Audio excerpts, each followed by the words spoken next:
Bueno, buenas tardes a todos y bienvenidos a un nuevo directo desde nuestra cuenta de Instagram. Yo soy Rocío Martínez y soy responsable de comunicación de la unidad de negocio de cuidados intensivos. Hoy contamos con el doctor Paco Escrivá, anestesiólogo pediátrico en el Hospital Universitario y Politécnic La Fe de Valencia. Lo primero que te vamos a pedir es si nos puedes contar un poquito de tu experiencia para que las personas que nos están viendo en estos momentos puedan conocerte un poquito mejor. Sí, bueno, soy anestesiólogo pediátrico ya hace más de 10 años que estoy trabajando. Mi labor asistencial sobre todo se centra en el bloque quirúrgico pediátrico del Hospital La Fe, aunque también hago algunas colaboraciones fuera de este centro. Y también participo en el programa de trasplantes, de todo tipo de trasplantes a nivel pediátrico y pulmonar de adultos. A nivel docente, soy tutor de residentes del hospital y también colaboro como colaborador docente de la Universidad de Valencia en la asignatura de anestesia.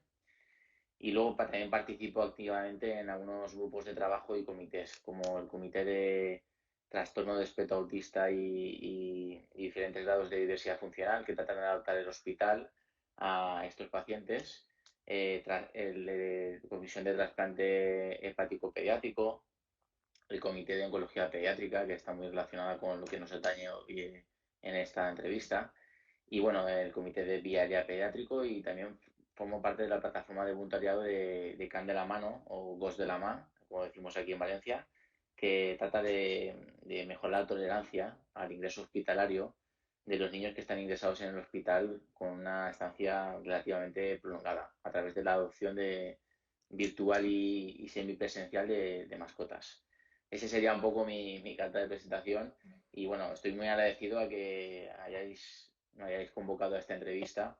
Os sigo a través de la Fundación Optimista, tenéis unas iniciativas muy interesantes y de hecho sigo todas las sesiones de Mindfulness, normalmente en diferido, porque por el horario laboral no me permite conectarme la mayor parte de las veces a las 11 de la mañana, pero bueno, estoy muy agradecido de que queréis visibilizar el trabajo mío y por supuesto del grupo de compañeros con el que desarrollo esta actividad en mi hospital. El placer es nuestro. Al final, nosotros nos hemos fijado en el proyecto porque la verdad que ahora lo conocerán las personas que están conectadas, pero que es muy bonito y que ahora lo conoceremos. Muy Bueno, bien. antes de comenzar con la entrevista, queremos recordar a todas las personas que están ahora mismo conectadas que en cualquier momento pueden realizar preguntas que responderemos al final de la entrevista. Bueno, como hemos estado hablando, tú tienes varios proyectos, entre ellos está el protocolo ERAS que estáis llevando a cabo en tu hospital y es un protocolo para circuitos de procedimientos en oncología pediátrica. Y queríamos saber de qué trata este protocolo ERAS y la prehabilitación. Sí, inicialmente estamos tratando de adaptar, como bien has dicho, a los procesos oncológicos, aunque en un futuro pensamos hacerlo adaptado a otros grupos e intervenciones, diferentes grupos de pacientes. Y bueno, esto del programa ERAS o del ERAS y de la prehabilitación son dos conceptos que son diferentes, aunque están necesariamente relacionados, ¿no? Por un lado, los programas ERAS lo que persiguen es una amalgama de maniobras y de gestos, como un checklist que se hace sobre el paciente, tanto a nivel preoperatorio como intra y posoperatorio, sobre todo basado en la medicina, que parte de la medicina basada en la evidencia y con unas fuertes recomendaciones de grupos de expertos. Y lo que trata de conseguir es la mejor recuperación del paciente, disminuir las complicaciones mayores y menores y disminuir los tiempos de ingreso al fin y al cabo, ¿no? Por otro lado, el concepto de prehabilitación está necesariamente relacionado con los programas ERAS, forma parte de ellos o se puede insertar en ellos. Pero aquí me gustaría hacer un inciso en la diferencia que hay entre optimizar un paciente, por ejemplo, viene a la consulta un paciente que está anémico y de cara a una intervención que va a ser agresiva, decidimos optimizar ese paciente pues administrándole hierro endovenoso o hierro oral. Y la diferencia que hay entre verdaderamente hacer una prehabilitación. La prehabilitación no es solo eso, es otra cosa diferente. Consiste en estudiar esa condición vital del paciente y hacer una serie de enfoque y una serie de maniobras basadas en diferentes enfoques para mejorar su optimización desde el punto de vista del paciente, de la salud del paciente. Aquí el paciente tiene que encontrarse que es el luchador y el protagonista del proceso. O sea, el paciente aquí tiene un rol activo, tiene cosas que hacer para llegar de la mejor manera posible a la intervención. Hay una diferencia y es que en este caso sí que hay un empoderamiento importante del paciente. Nosotros hemos presentado este proyecto en el Comité de Investigación y Ético de nuestro hospital, ha pasado todos los trámites burocráticos. Inicialmente hemos reclutado ya los primeros sujetos y hemos tenido que parar temporalmente debido a la crisis COVID para pues, no poner en riesgo la seguridad de nuestros pacientes, por supuesto. Pero bueno, el feedback de estos primeros sujetos es muy interesante y nos da muchas fuerzas para retomar el proyecto en un futuro cuando pase esta crisis. Nos acabas de comentar eso, que ya hay pacientes que han podido beneficiarse de esta iniciativa. Queremos conocer cómo comenzó todo, cómo nace esta idea. Bueno, esto del ERAS y de la prehabilitación, y si buscamos un poco de dónde nacen o qué referencias tenemos históricas, por llamarlo de alguna manera, ya en la década de los 90 se hicieron unas intervenciones muy interesantes relacionadas con la cirugía colorectal. Henry Keller se basó en la cirugía pasta colorectal y quiso demostrar cómo mejorar la calidad asistencial, incluso con un abordaje multimodal que parecía un poco más complejo, en los pacientes que eran sometidos a cirugía colorectal, se traducía en un mejor confort del paciente, menor número de complicaciones mayores y menores y, por tanto, menor tiempo de ingreso hospitalario. Haciendo también un estudio de costes-beneficio, podíamos ver cómo todo era positivo y lo que aparentemente o inicialmente resultaba a corto plazo caro, acababa siendo barato a medio y largo plazo. ERAS tal cual empieza a aparecer en el 2001. Empezamos con los primeros programas y grupos ERAS. Inicialmente fueron formados a través de 5 unidades de 5 hospitales. Y quiero recordar que eran Suecia, Escocia y los nórdicos, Noruega, Finlandia y Dinamarca. Se reunieron para realizar el primer grupo ERAS y los primeros programas ERAS adaptados.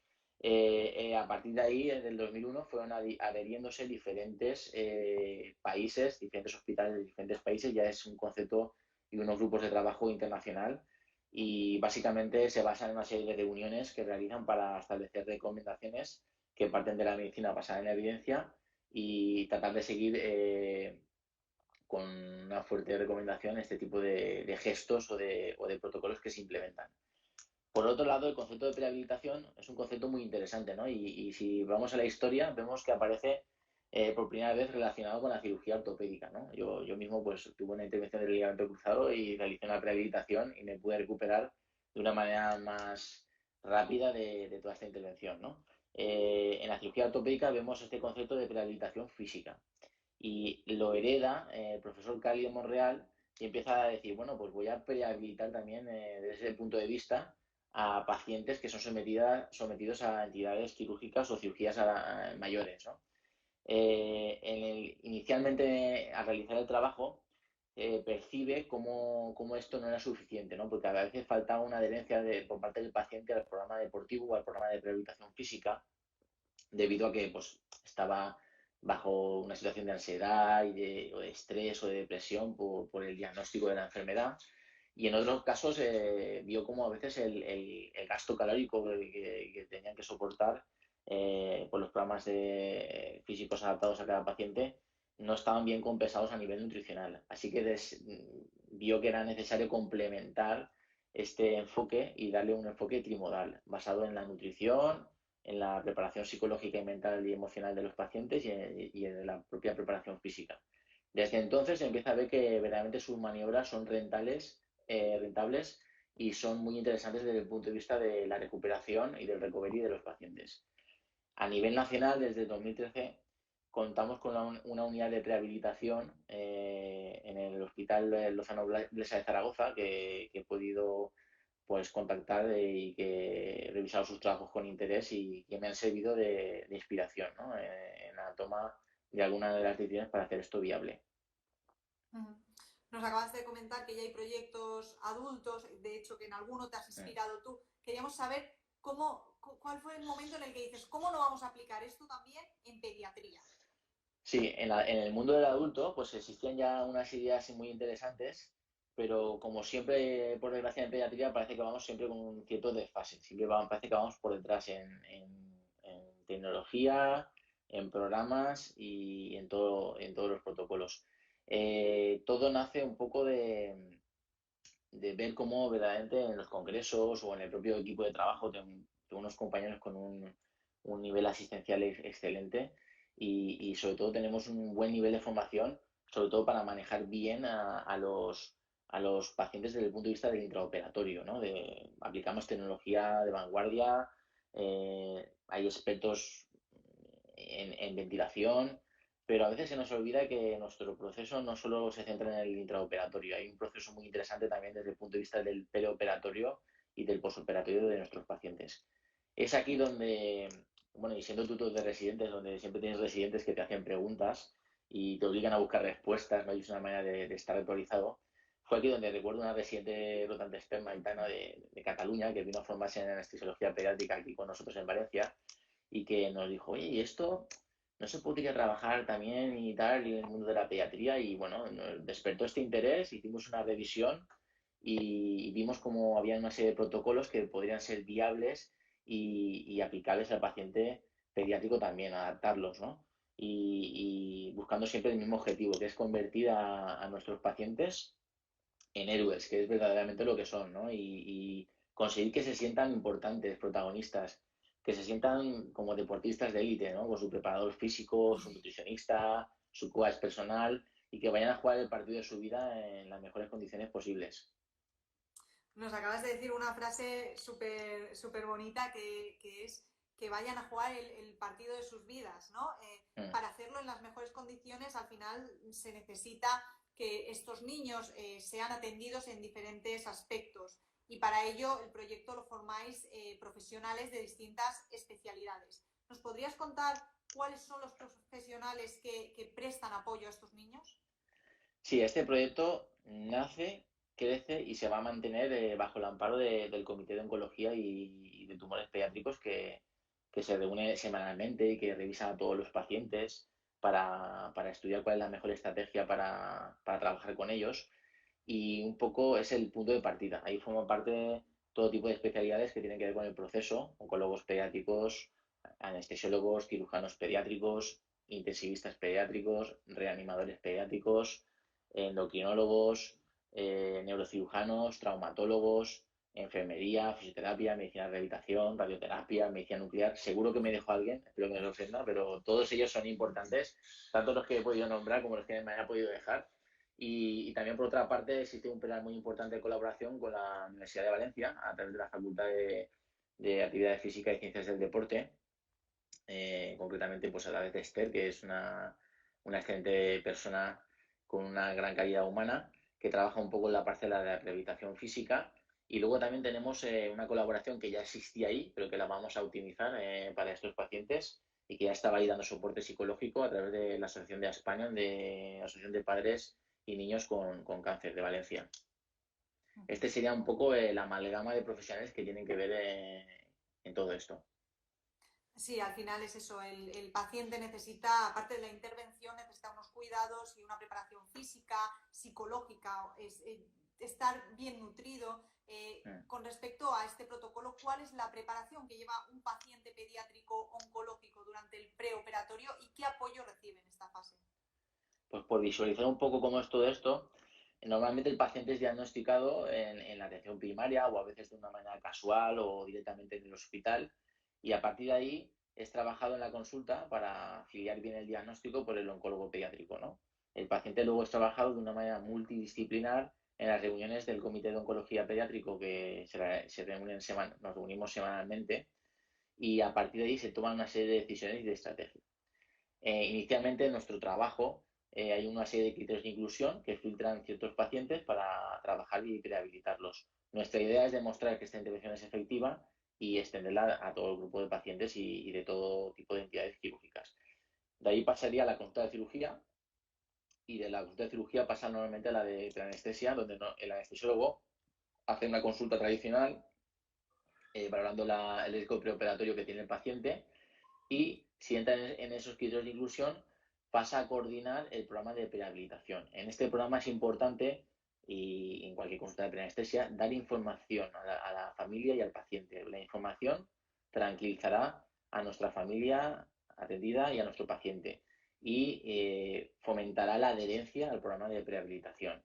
A partir de ahí vamos a coordinar según las necesidades, estudiaremos la condición vital, la condición emocional, psicológica, nutricional y física del paciente, vamos a estudiar esa condición vital y vamos a diseñar una serie de pilares y de fases para trabajar con nuestro paciente de la mejor manera posible según lo que necesite o veamos que tengamos que reforzar. Nos acabas de comentar que hay distintos pilares, distintas fases. Queríamos saber, sabemos que este proyecto se fundamenta en tres pilares fundamentales. ¿Podrías comentarnos cuáles son estos pilares, tanto en el protocolo ERAS como en la prehabilitación? Sí, claro, el protocolo ERAS necesariamente pues se organiza en tres fases fundamentales que son el del preoperatorio, donde podríamos insertar la prehabilitación, aunque la prehabilitación siempre es un ente continuo del proceso. El intraoperatorio, que está muy trabajado por los diferentes programas de grupo de ERAS en el adulto, y el posoperatorio. Estas serían las tres fases y en la fase del, comentaremos luego también si queréis alguna de ellas, y en la fase del preoperatorio, digamos, es donde insertaríamos esta herramienta que es un poco más novedosa, que es la de la prehabilitación. La prehabilitación tiene un enfoque, por lo menos la que hemos propuesto nosotros y proponen muchos grupos de trabajo, un enfoque trimodal. Por un lado tenemos una preparación física, ¿eh?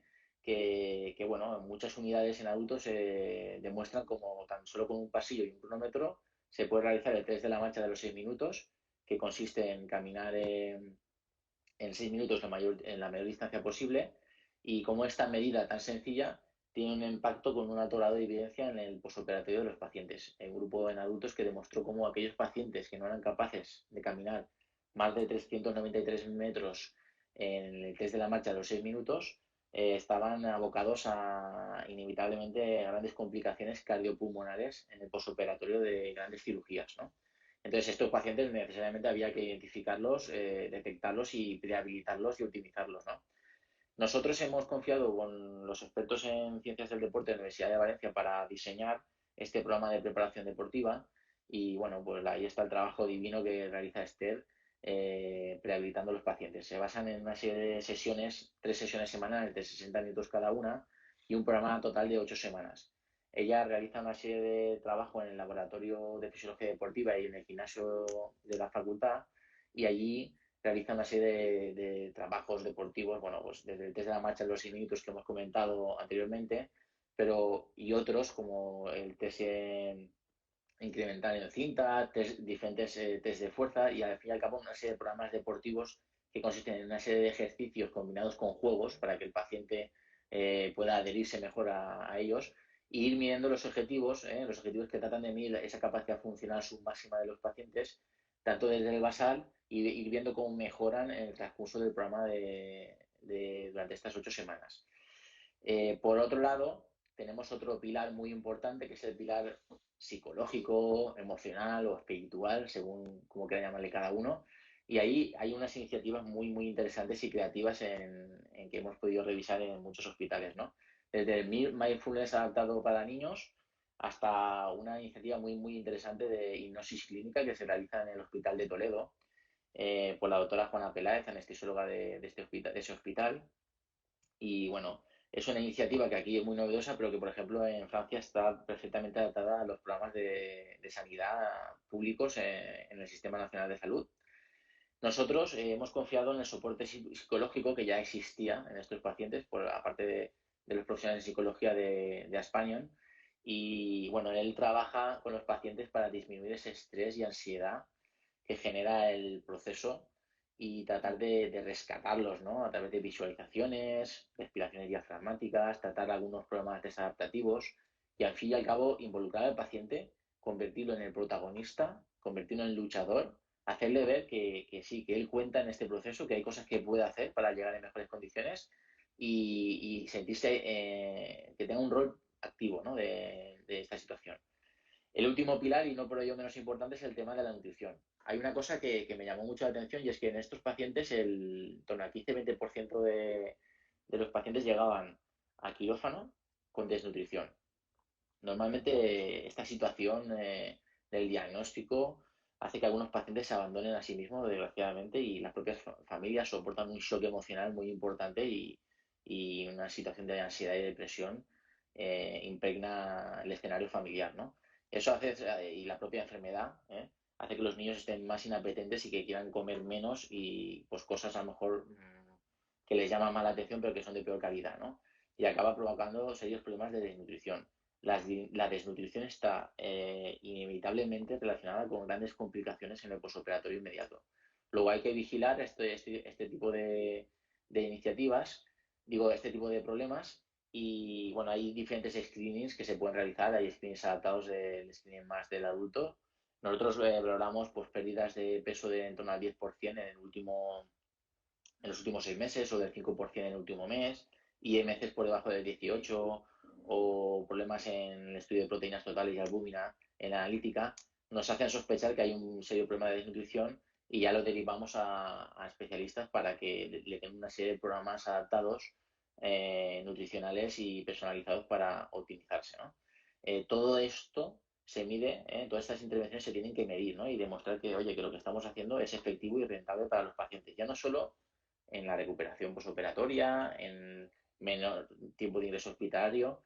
Pasamos una de las escalas, hay varias, que es la SF36, que tanto a nivel basal como en el transcurso del programa son 36 preguntas que están agrupadas en 8 dimensiones o apartados que van a valorar pues eso, la condición física, la condición emocional, la condición psicológica, la adherencia del paciente, cómo percibe el paciente el estado de salud y que dan una serie de valoraciones entre de 0 a 100, siendo 100 un nivel óptimo de salud y 0 pues un nivel muy comprometido de salud. Estos serían los 3 pilares básicos de trabajo y del enfoque trimodal de la prehabilitación que se inserta dentro de un programa ERAS. La verdad que es un proyecto novedoso a la vez que necesario, ¿no? Hay, como tú has dicho, convertir al paciente en protagonista para que se recupere mejor y que lleve una preparación física, una nutrición adecuada, un apoyo psicológico. La verdad que es muy interesante. Antes de continuar, quería comentarles a todas las personas que nos están viendo, quiero recordarles que pueden realizar preguntas en cualquier momento y que las responderemos al final de esta entrevista. Bueno, después de centrarnos en el preoperatorio, que es fundamental para que el paciente llegue en las mejores condiciones a la operación, queríamos preguntarte sobre el intraoperatorio. ¿Qué hacéis durante esta fase? ¿Qué destacarías? Sí, en el intraoperatorio, pues bueno, es una fase en la que yo creo que ya está muy trabajada desde hace años y que un poco pues siempre surgen novedades, ¿no? Que podemos trabajar y que podemos destacar un poco. ¿Qué realizamos un poco para continuar ese impacto del preoperatorio en el intraoperatorio? Pues bueno, se trata de cumplir ese checklist de medidas que están basadas en fuertes recomendaciones, desde pues la adaptación de los antibióticos previos a la cirugía, las pautas a seguir, hacer las pautas de ayuno lo más limitadas posibles, tratar de dejar lo menos drenajes posibles, incisiones a ser posibles siempre transversales y lo más pequeñas posibles para mejorar el control del dolor postoperatorio, utilizar técnicas de anestesia locorregional o técnicas basadas en la OFA, que es la opioid free anestesia, anestesias libres de opioides, porque se ha visto que se mejora la movilización precoz y disminuye los tiempos de ingreso y los pacientes salen adelante mejor y más rápido y evitar en la medida de lo posible pues, catéteres vesicales, sondas nasogástricas, todo ese tipo de gestos son interesantes. De ellos me gustaría destacar pues, la modificación del paciente basada en una terapia por objetivos y el de la técnica de anestesia basada en la OFA, ¿no? En la opioid-free anestesia. Sea lo más llamativo. Estas dos técnicas, digamos, son el centro de nuestro manejo intraoperatorio, aparte de cumplir todas las maniobras y checklists que determinan un programa protocolizado, un programa ERAS. Nos has hablado de la terapia guiada por objetivos, que me parece muy interesante porque al final es fundamental para poder individualizar el tratamiento. ¿Nos podrías contar un poquito más en qué consiste? Sí, la terapia guiada por objetivos. Pues bueno, esto es algo muy sencillo, aunque ahora parece que se ha puesto últimamente más de moda. Nosotros necesitamos tener objetivos que sean medibles para tomar decisiones y vigilar que estos objetivos están optimizados en nuestro paciente. darnos cuenta cuando se están comprometiendo y realizar algún tipo de maniobra para rescatar esa situación. Existe una monitorización por objetivos de hace muchos años ya en la ventilación. Los pacientes cuando se ventilan están perfectamente estudiados y vigilamos que esa ventilación es óptima basándonos en una serie de objetivos. Cuando vemos que alguno de ellos se compromete, pues tratamos de utilizarlo con alguna maniobra y medimos que esa maniobra ha sido eficiente, ¿no? De la misma manera nos preocupa también la monitorización cerebral y ver que el paciente durante el transcurso de una cirugía o una gran cirugía mayor tiene una neuroprotección cerebral en todo momento. ¿Qué pasa? Que en los últimos 10-20 años se ha realizado esto, pero se ha olvidado un poco la parcela a veces hemodinámica de la perfusión tisular. Por eso a veces la terapia por objetivos, parece que cuando hablamos de terapia por objetivos estamos hablando de esto, de monitorización hemodinámica y de la perfusión tisular, que es un poco tratar de, con objetivos, visualizar cuál es el requerimiento, por ejemplo, de fluidos que deberíamos administrar a un paciente.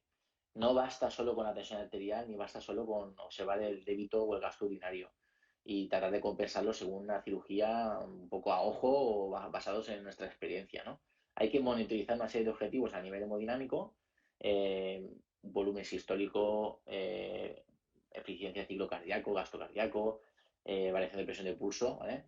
Y también a nivel de la perfusión tisular, desde pues, ácido láctico, o recientemente a la monitorización hemodinámica y de la perfusión tisular, pero en realidad es una manera de trabajar que es necesaria y para fomentar la seguridad de nuestro paciente, que es tener a nuestro paciente de una manera global en todos los aparatos y sistemas monitorizado con una serie de objetivos y poderlo optimizar en el caso de que algunos de estos objetivos detectemos que están comprometidos. El ejemplo más claro es, ¿cuándo transfundimos a un paciente? Pues a todos nos gusta estudiar un nivel con una gasometría, ver niveles de hemoglobina o de hematocrito y según el tipo de cirugía o la agresividad o los factores asociados del paciente, decidir, bueno, vamos a transfundir a nuestro paciente y luego monitorizar que esos niveles transfusionales, pues midiendo la hemoglobina o el hematocrito, están siendo rentabilizados con la transfusión.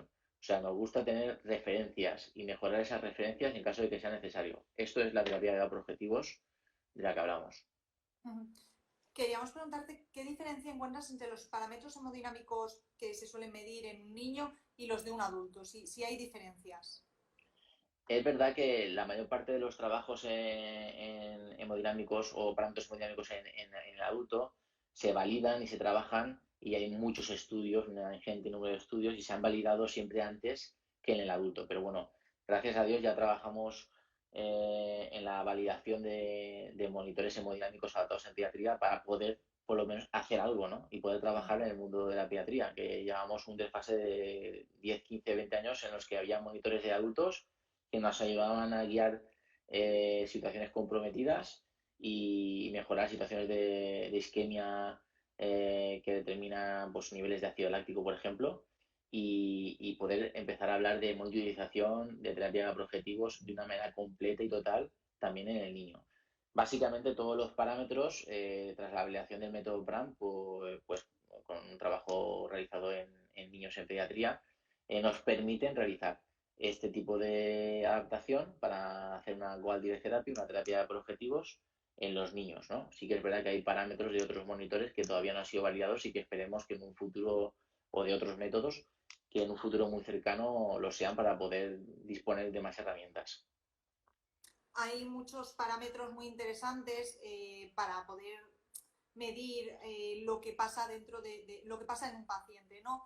Pero queríamos preguntarte por uno en concreto que nos has nombrado tú, que es el ácido láctico, porque, bueno, para nosotros es fundamental, ya que el ácido láctico del paciente tiene un papel muy importante en la supervivencia del mismo. ¿Cómo lo medís? ¿Cómo evitáis que el láctico pueda aumentar?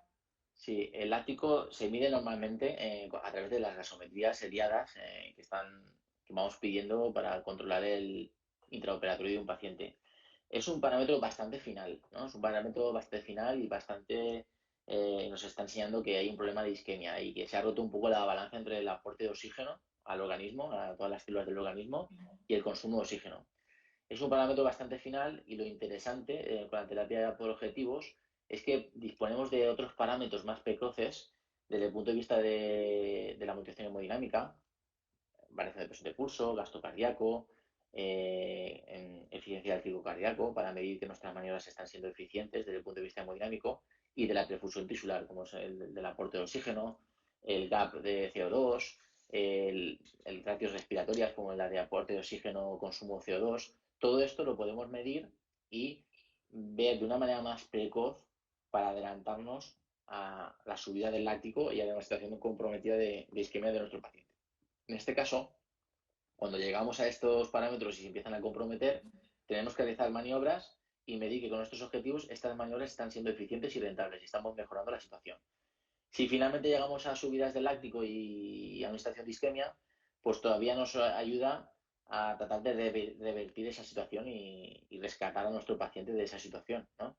Hay trabajos muy interesantes, muy interesantes de fisiología deportiva. Yo soy enamorado de la fisiología del deporte y vemos cómo ellos trabajan con el láctico para preparar mejor a sus deportistas de élite y cómo la importancia entre llevarlos a límites de láctico para asegurarse de un recovery o una recuperación del trabajo deportivo más eficiente, ¿no? Situaciones de isquemia reversible que podríamos llamar.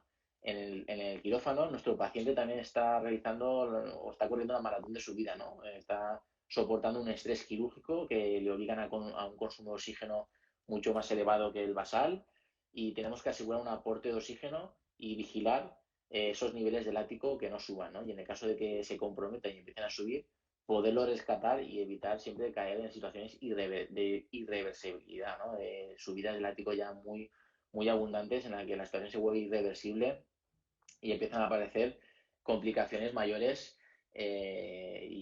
bueno, y fatales para los pacientes, como el síndrome vasopléjico.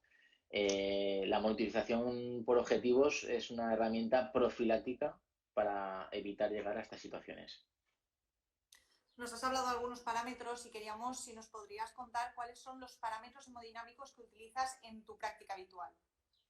Sí, normalmente yo guío a los pacientes en el intraoperatorio basándome en una serie de parámetros hemodinámicos que, bueno, sobre todo en la variación de presión de pulso, ¿no? Por decirlo un poco para todos los públicos, ¿no? Asegurarnos que la volemia de mi paciente está en el rango adecuado para la intervención, ¿no? Y seguirlo de cerca, ver que no me estoy pasando de fluidos y estoy entrando en una situación de sobrecarga de fluidos o me estoy quedando corto y estoy en una situación de insuficiencia de aporte de fluidos.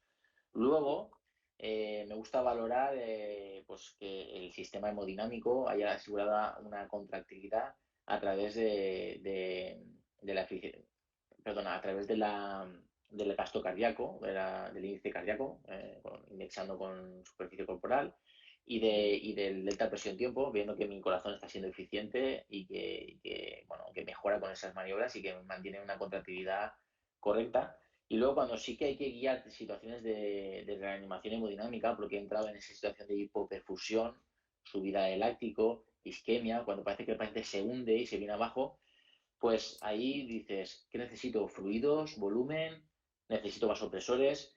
A través de los parámetros hemodinámicos también podemos ver qué terapia vamos a necesitar, ¿no? Un paciente muy vasopléjico, pues posiblemente necesite antes un vasopresor y un paciente que esté con vasotónico, que tenga un tono vascular conservado pero esté hundido, posiblemente sí que necesite en ese caso volumen, ¿no? Y enseguida cuando pongas volumen, pum, rentabilice ese volumen y evita que el volumen se vaya a otro tercer espacio o a comprometerse y se pueda rentabilizar verdaderamente.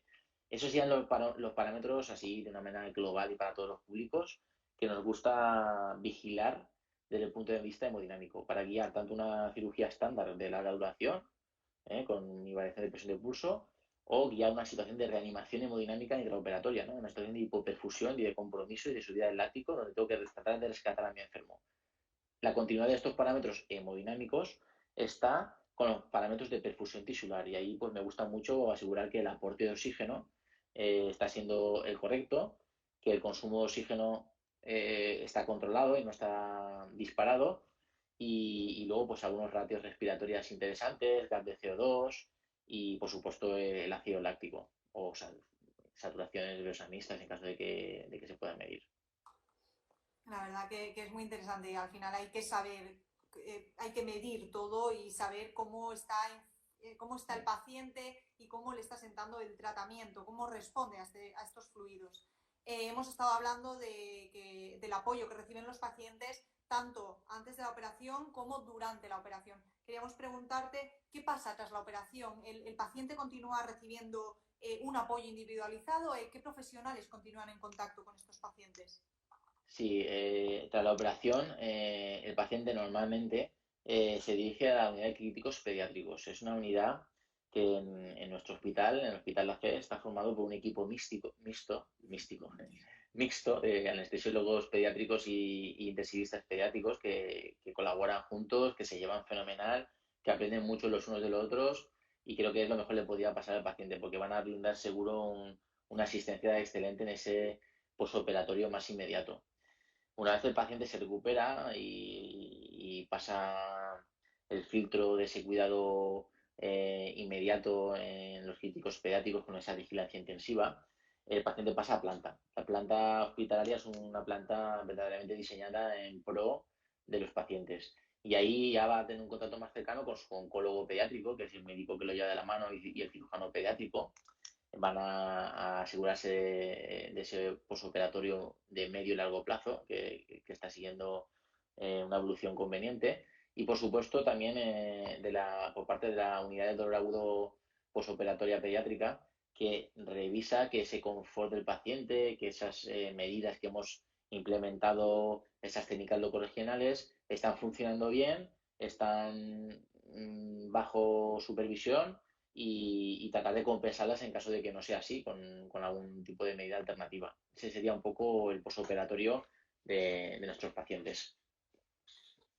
Por lo que nos cuentas, es un tratamiento muy completo. Acompañáis al paciente en todo momento para que pueda recuperarse mejor. Ya nos has contado que ha habido pacientes que han tenido la oportunidad ya de beneficiarse de este proyecto. Nos has dicho que la respuesta era muy buena, pero nosotros queremos ir un poquito más allá. ¿Nos podrías contar alguna experiencia o la respuesta que han tenido, los beneficios, un poco más concreto para poder saber el gran beneficio que reciben estos pacientes si se les atiende en los tres pilares fundamentales que nos has comentado anteriormente? Bueno, pues los sujetos iniciales que hemos podido trabajar, que han sido pocos porque vino todo esto de la crisis del COVID, pero bueno, que nuestra idea es retomarlo, nos han dejado un muy buen sabor de boca y un feedback muy positivo, ¿no? Concretamente, pues bueno, uno de ellos nos toca de cerca porque casualidades de la vida conocemos de una manera personal varios miembros del equipo a la familia y bueno, tiene un feedback muy positivo para nosotros porque bueno, la paciente reconoce con cariño a cada uno de los miembros y profesionales del proceso, pero sobre todo, tiene un recuerdo estupendo y fabuloso de la preparadora, bueno, de la licenciada y titulada en Ciencias del Deporte, que estuvo trabajando con ella y optimizándolo desde el punto de vista de la rehabilitación física. Ahí sí que tiene un recuerdo estupendo y positivo, ¿no? Y me gusta mucho llamar la atención, aparte que eso nos da mucha energía para retomar el proyecto con ganas y fuerza en cuando pase esto de la crisis del COVID, del cambio del enfoque, ¿no?, que hemos tenido, ¿no? Porque parece que en los hospitales o en la mayor parte de los centros sanitarios hay un enfoque desde el punto de vista de la enfermedad, ¿no? Hay una enfermedad y se trata la enfermedad, ¿no? Y te diagnostican, te atienden de una manera empática y sensible, por supuesto, y te mandan a casa y tú en tu casa vas a estar esperando a llegar al hospital para tus ciclos de quimioterapia o para tratar tu enfermedad, ¿no? A través de una intervención quirúrgica. El enfoque que tratamos de realizar a través de la rehabilitación es un enfoque diferente, es un enfoque basado en la salud. Miramos a la salud, el nivel de salud de nuestro enfermo, vemos cómo podemos optimizarlo. Es un poco algunos hospitales que se basan en la salutogénesis, ¿no? Que es decir, voy a ver qué nivel de salud tengo, qué condición vital tiene el paciente y optimizar esa salud desde el punto de vista físico, psicológico o emocional y el nutricional, ¿no? Y ya los estudios de Cohen, que trataron de hacer un big data de todos los factores que arrastran a los pacientes a nivel basal cuando son diagnosticados de algún proceso de este tipo, él se dio cuenta ya en este Big Data que, bueno, que hay factores que no los podemos cambiar, ¿no? La edad de los pacientes, que la enfermedad en el momento del diagnóstico esté más diseminada o menos diseminada, pero sí que había una serie de factores de destacó que sí que eran modulables, que eran optimizables, y si nos ponemos a revisarlo nos damos cuenta que este conjunto de factores se agrupan en cada uno de los enfoques, en el enfoque físico, en el psicológico emocional o en el enfoque desde el punto de vista nutricional. Por eso nos ha dejado un muy buen sabor de boca y estamos nada inquietos y con ganas de volver a retomar el proyecto para poder medir más pacientes y ver que la intervención es una intervención positiva y podemos medir esta intervención y demostrarlo, ¿no? Por lo que nos estás diciendo, la verdad que los beneficios son enormes. ¿Crees que este programa podría extrapolarse a otros servicios u hospitales?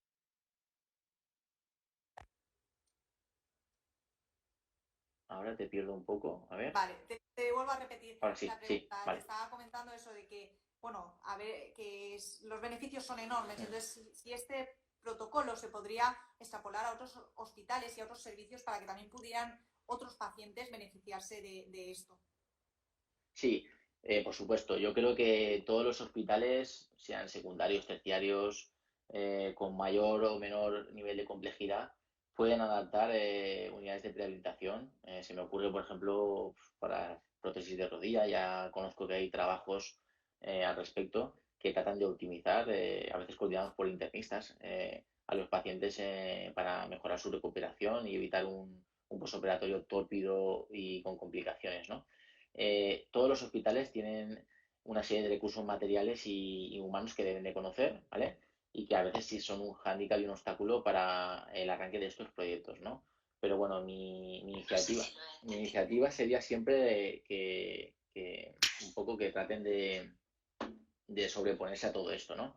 Que dejen a un lado las quejas y que traten de trabajar muchas veces desde el esfuerzo personal de los profesionales, altruista, muchas veces consumiendo tiempo personal de cada uno de ellos para que arranquen estas unidades y puedan demostrar que lo que a bote pronto o a corto plazo puede resultar más caro, va a resultar barato a medio y largo plazo, ¿no?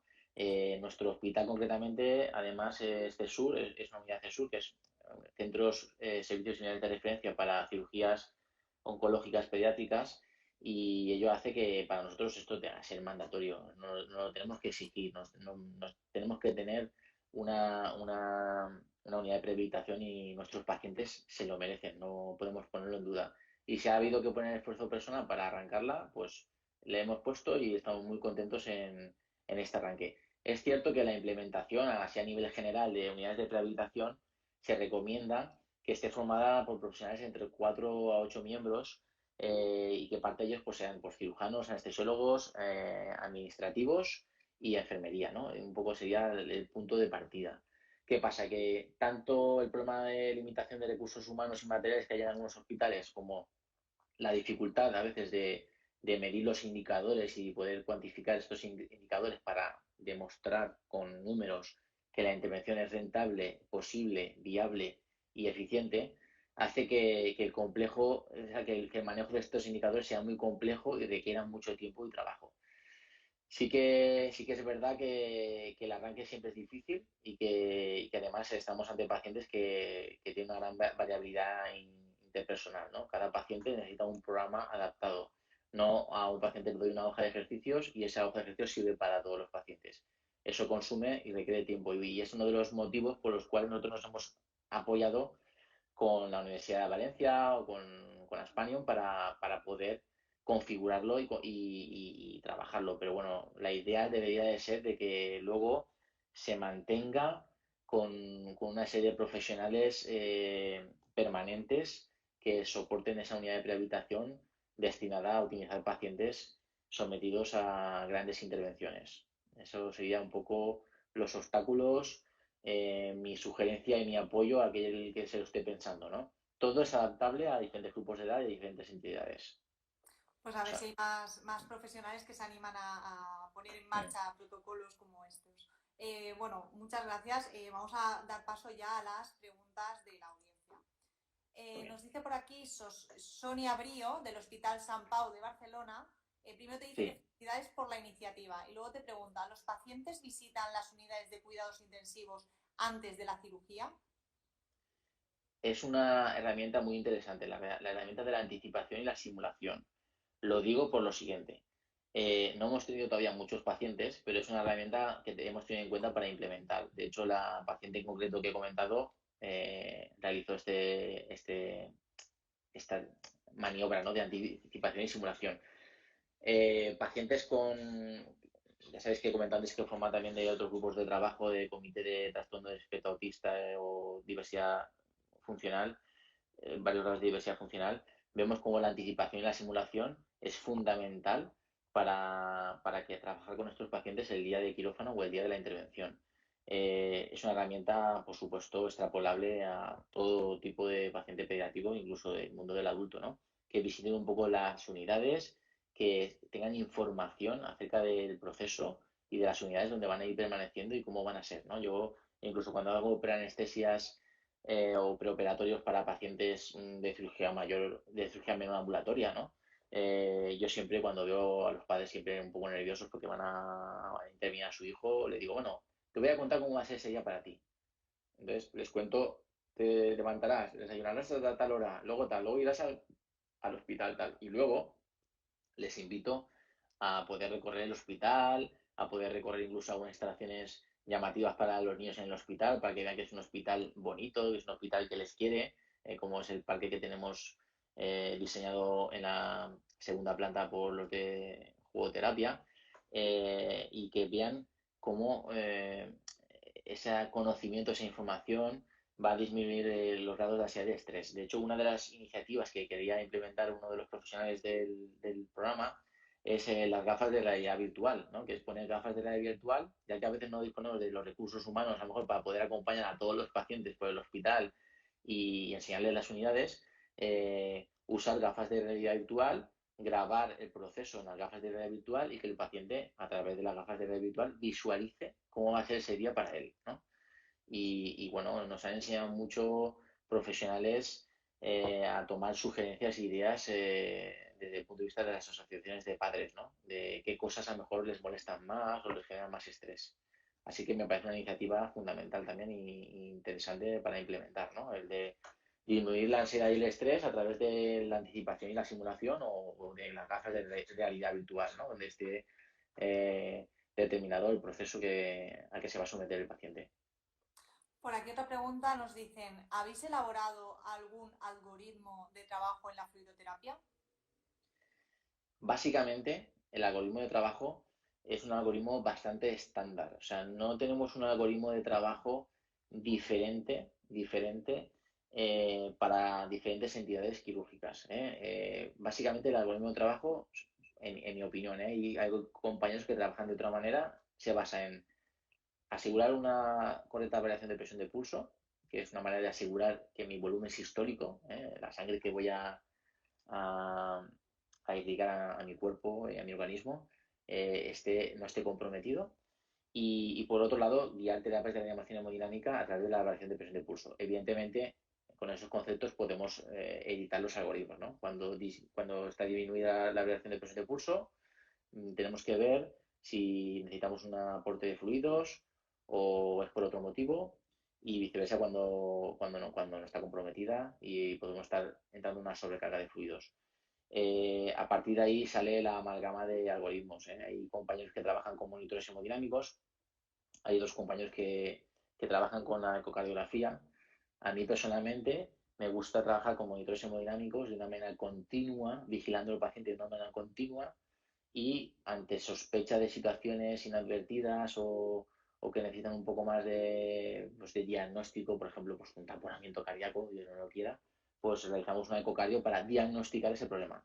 Para mí ambas herramientas son complementarias y hay algoritmos de trabajo que se nutren a través de monitores hemodinámicos, y me viene a la cabeza, por ejemplo, los que hablan de la estancia dinámica, o a través de ecocardiografía, ¿no?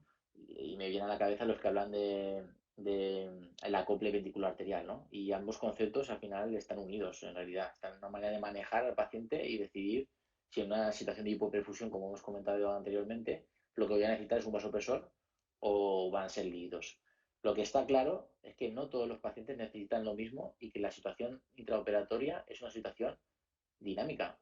A veces pueden necesitar fluidos y a veces pueden necesitar vasopresor o a veces pueden necesitar mantenerlo conforme está. pero tengo que saberlo, ¿no? Tengo que conocerlo y tengo que ir a ciego. No puedo ir a ciegas, no puedo ir abriendo y cerrando un gotero eh, a ciegas, ¿no? No puedo, igual que tampoco transfundiría a ciegas, ¿no? Cuando veo que hay unas pérdidas de sangre estimadas que me preocupan, pues pido una gasometría, estudio un nivel de hemoglobina y junto con el contexto de la intervención y del paciente decido transfundir al paciente, pero necesito ese parámetro o ese objetivo a medir.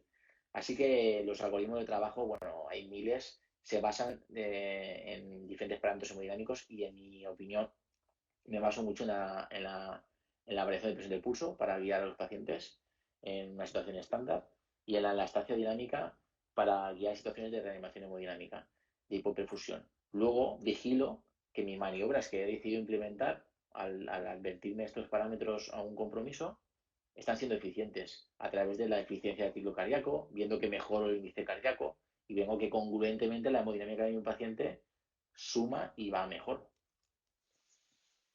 Aquí nos comenta otra persona, dice, hola Paco, soy Marta de Sevilla, aquí aún no hemos comenzado con la anestesia libre de opioides. Tenemos un protocolo intraoperatorio de adultos. ¿Tenéis alguno de niños? Sí, a ver, protocolo tal cual que hayamos escrito y editado, no verdaderamente, no verdaderamente, pero sí que es cierto que hemos hecho muchas sesiones en nuestro servicio. Hacemos sesiones semanales y hemos revisado el tema.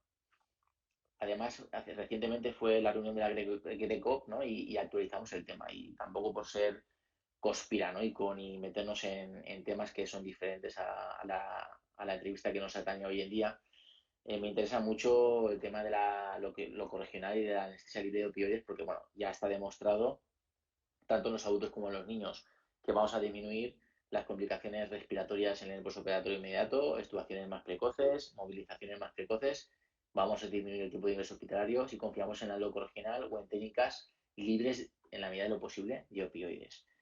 Además, hay un trabajo muy interesante de la Universidad de Chicago que, bueno, ellos trataban de estudiar un fármaco que bloqueara el receptor MU a nivel periférico en los opioides para evitar el problema esto de las náuseas, del hilo paralítico, de los vómitos en los posoperatorios que eran tratados con mórficos, ¿no?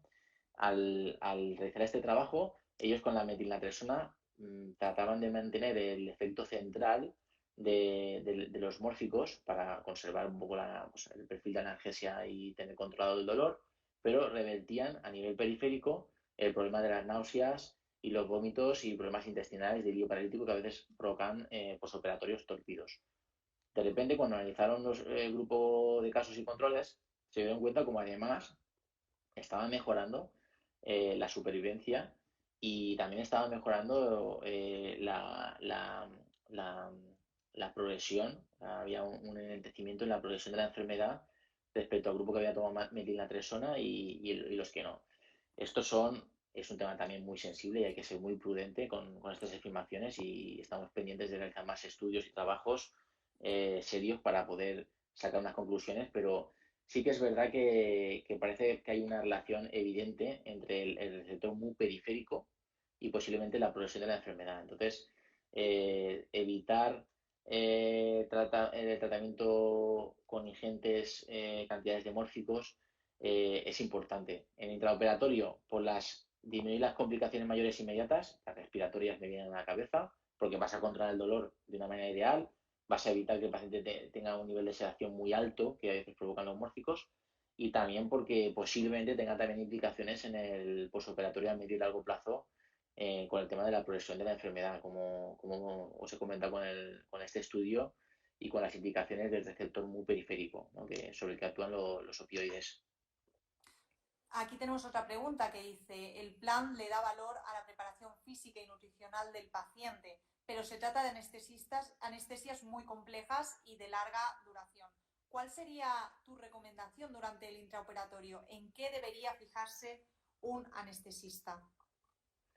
Vale, seguir un protocolo estándar, evidentemente, editado o consensuado con la unidad, ¿vale? Seguir una idea una manera de trabajar dentro de lo posible, que sea un grupo dedicado a cada entidad. Creo que la excelencia asistencial se consigue a través de esto Y luego, para mí, es fundamental, bueno, quizá mis dos pilares del manejo intraoperatorio se basan en la terapia por objetivos y en la OFA, y en la opioidfianestesia. Creo que estas dos herramientas, desde que las he implementado, son las que me han dado un feedback positivo más evidente a la hora de mejorar las estancias hospitalarias. Bueno, nosotros estuvamos en los pacientes normalmente en quirófano, evidentemente con los controles de una manera prudente, con unas expectativas muy buenas y con unos tiempos de ingreso muy reducidos en los últimos años, y estamos muy contentos. Y bueno, también el nivel de los propios cirujanos pediátricos oncológicos y el nivel de los oncólogos pediátricos y de todo el hospital nos exige que también nosotros estemos a este nivel, ¿no? Y manejar esa maratón que está corriendo nuestro paciente en el quirófano a través de una terapia por objetivos, ayudarle y no echar a la basura todo ese esfuerzo que hemos hecho en la preparación preoperatoria y en la prehabilitación. Que sabemos que él va a tener una reserva fisiológica optimizada y que va a responder a nuestras maniobras para sacarlo de ahí y ofrecerle un posoperatorio lo, con el mejor pronóstico posible y con el mayor confort posible. Muy interesante todo lo que nos has contado hoy. Estamos ya en los últimos minutos de entrevista, así que vamos a acabar aquí. Muchísimas gracias, Paco, por esta entrevista y por el trabajo tan bonito que lleváis a cabo para convertir, como tú has dicho, a estos pacientes en protagonistas y que jueguen este partido en las mejores condiciones. Bueno, ha sido un placer de verdad escucharte. A lo largo de la semana subiremos esta entrevista completa a nuestras redes sociales y a nuestro blog. Bueno, por concluir, despedirme, agradeceros la entrevista, porque la verdad que ha sido una grata sorpresa, y animar a todos a que den peso a estas iniciativas, que crean en la colaboración entre compañeros. La multidisciplinaridad es muy importante, que elaboren estrategias teniendo en cuenta los recursos materiales y humanos que dispone cada hospital, y sobre todo que rescaten al paciente y se conviertan en el protagonista y que lo empoderen, ¿no? Que hay que recobrar ese rol activo del paciente, no que se abandone en casa esperando a que reciba una intervención, las tandas de radioterapia y de quimioterapia, y generando estrés y ansiedad, sino que se vuelva en protagonista, que vea que, oye, que no me quedo en casa esperando, que ahora puedo hacer cosas para optimizar mi nivel de salud y puedo luchar, y mi lucha va a traducirse en una mejoría del proceso. Genial, muchísimas gracias, Paco. Vale, a ti, un fuerte Chao, abrazo. hasta luego. Ahora.